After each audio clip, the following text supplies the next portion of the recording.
officials did very well. You know, like the head of BP, they may have not done as well as they would have liked to have done if we had not had a crisis, but even with the crisis, they walked off with literally millions and millions of dollars. Again, in many ways, things have gotten worse in the last 10, 15, 20 years. Many of the major investment banks used to be partnerships. The advantage of partnerships was that each partner took a responsibility of making sure that the enterprise worked well because they suffered if the enterprise didn't do well. But beginning in the 90s, investment bank after investment bank converted themselves into joint stock companies. And the result of that is that many of these companies, even though after they became joint stock companies, the bondholders and shareholders didn't do very well, the bank officials did very well.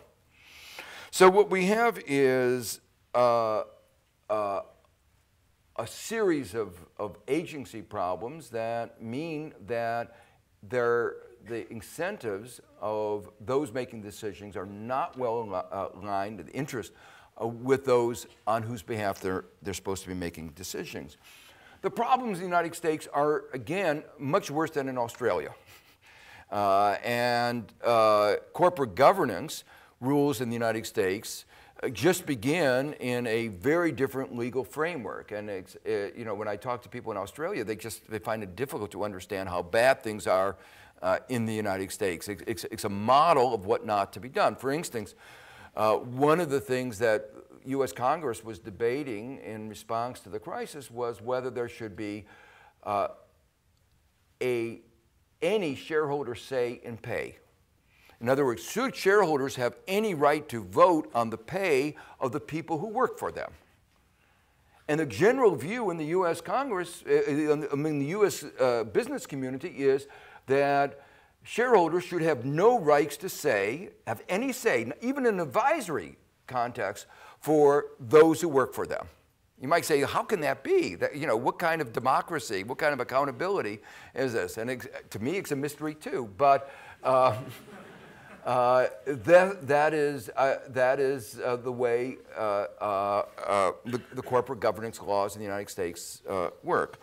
Well, the result of this is that, not surprisingly, you wind up with compensation schemes that are very poorly designed.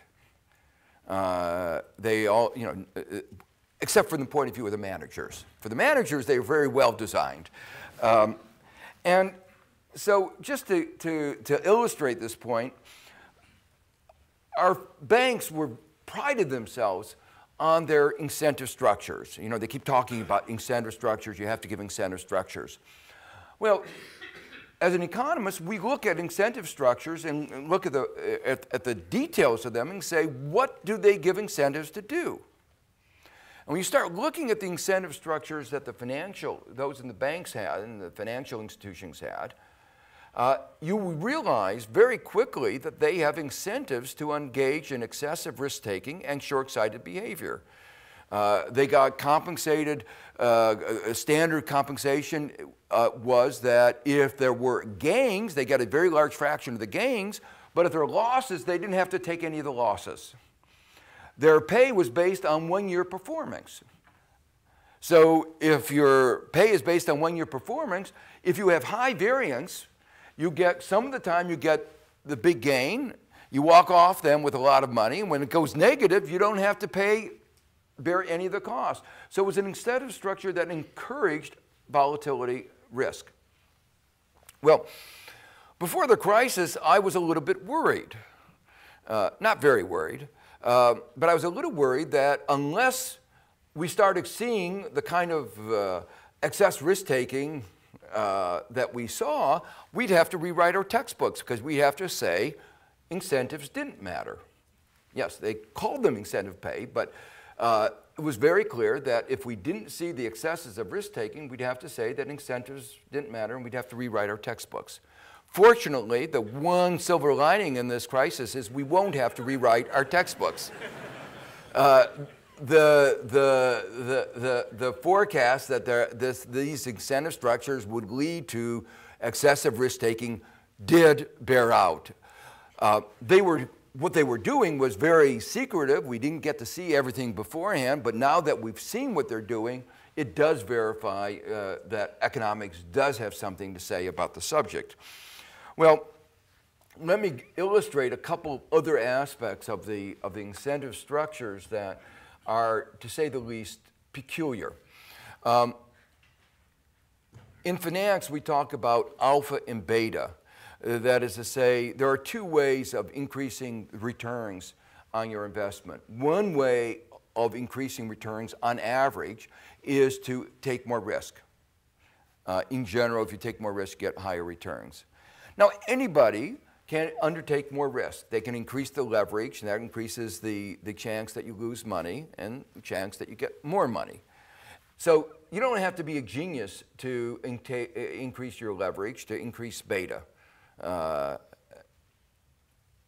the other hand, the other way of increasing returns is to be smarter than other people, to be more efficient.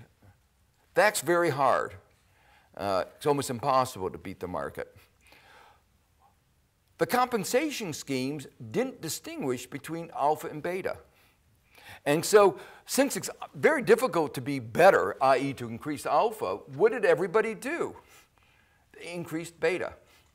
They took more risk.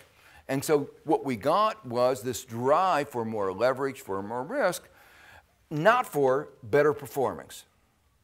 And the incentive structures really didn't take this into account. Really phenomenal. Because these guys were using models where they talked about alpha and beta, and yet they never brought that in to their compensation schemes. Another example, which again is a difference between Australia and the United States. Many firms pay their CEOs by stock options.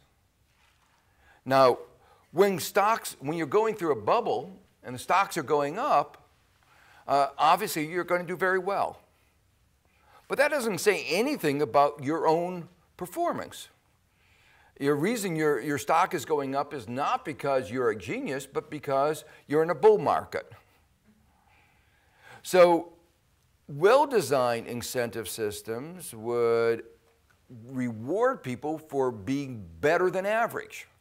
So that is to say, if your stock is doing better than other firms in the automobile industry or firms in the airline industry, then you ought to get paid more.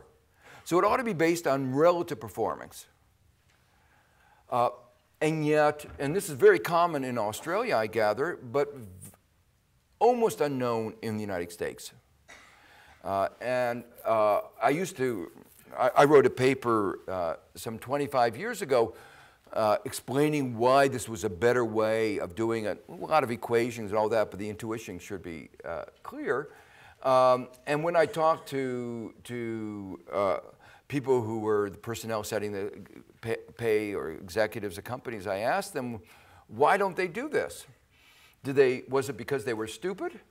Or because they were trying to swindle the shareholders? And I put it a little bit more gently than that. And the answer came back usually, well, actually, we were pretty stupid. We didn't understand it until you explained it. But now that you explain it, we're not going to change our behavior because it would be foolish of us not to swindle our shareholders because clearly they don't understand this. So these practices continued. What is clear is that there is a problem in corporate governance and also a problem, you might say, in rationalities.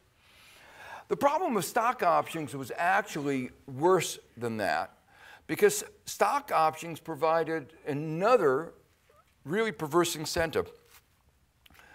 When you pay people on the basis of stock price, what is the obvious incentive? To get the stock price high. Well, there's